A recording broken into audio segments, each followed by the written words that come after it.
What's up, guys? It's Josh here with Basement Level Magic. We're here with mail time once again in my basement office.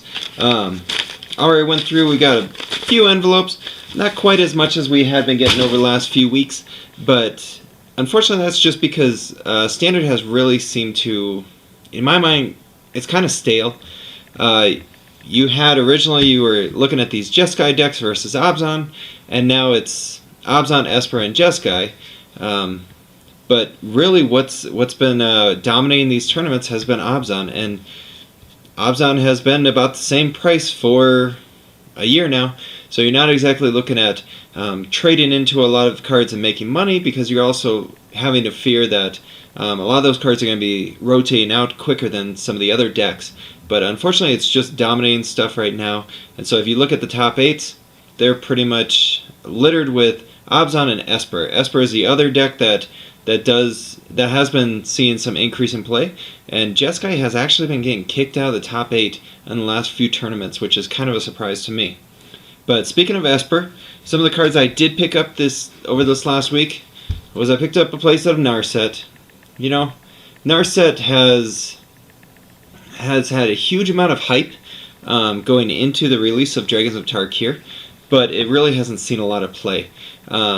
The reason why I picked these up was a couple weeks ago at a GP. Andrew Cuneo was he was rolling, and he had been playing Narset and Obnixilis as his win conditions along with Jace in his Esper control. Actually, I don't even think he was playing Jace, honestly, but it was Obnixilis and Narset. He was going for the emblems as his win condition. It was really fun to see. A lot of people in the Twitch chat were really excited seeing a new deck finally. So I picked up Narset. I think it's up 26 cents since I bought it, so woo! Almost paying for a stamp. Some other cards I picked up. I'm still picking up these lands. Always picking them up. I will probably continue to pick them up because unfortunately there's just nothing else out there that I'm really looking to get into. Right now there's only a couple cards from Battle for Zendikar that are making money. Ulamog is going up in price, as well as I'm looking Sylvan Scrying and Shrine for the Forsaken Gods. This is because they're in the same deck. The Eldrazi ramp decks are starting to increase in popularity, and they're very strong. So people are seeing that. Other cards I picked up this week include Quarantine Field, which I did see being played in the Andrew Cuneo Esper deck, and if Esper continues to go up, you could definitely see that card going up in price as well. The only thing else I picked up is not a standard card, but I picked up 2 Vexing Devils. Vexing Devil is a card that I've seen sitting around $8 to $9 for the last year, at least. And it doesn't go down in price, even though it really doesn't see much play. Well, a couple weeks ago there was a Star City Games Modern Open where I think somebody was playing 4 Vexing Devil, and he ended up winning it. So I decided to go ahead and take a chance on a couple of them. It's a very stable price.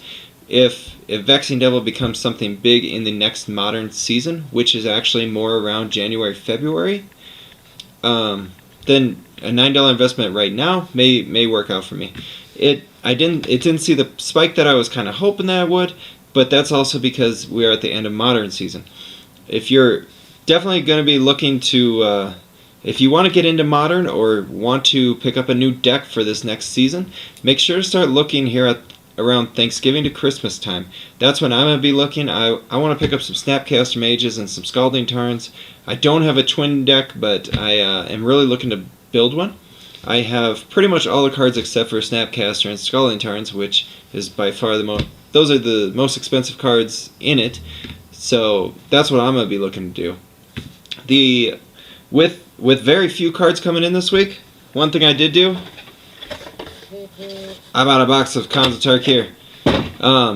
And with it, I ended up getting a decent amount of value. I was able to pick it up for $85, which I think is a great price, because I actually ended up not drafting, but I pulled a Bloodstained Mire, a Flooded Strand, a Windswept Heath, and a Polluted Delta.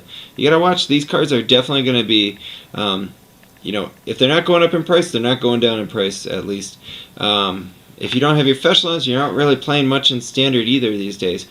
So these cards are definitely very important right now. They're nobody's drafting Cons of Tarkir right now, so you are having to you are seeing those spikes or those prices go up because people are going to get them for Modern as well. These fetch lands are super important. You need to make sure to get those. I do think that if you can get a box of Cons of Tarkir for around that price, I'd go ahead and pick it up. You know, like I said, you know, I picked up 4 fetch lands, and they actually paid for the box. So everything else I got in there was free. Everything else I got in there, I don't really need, unfortunately.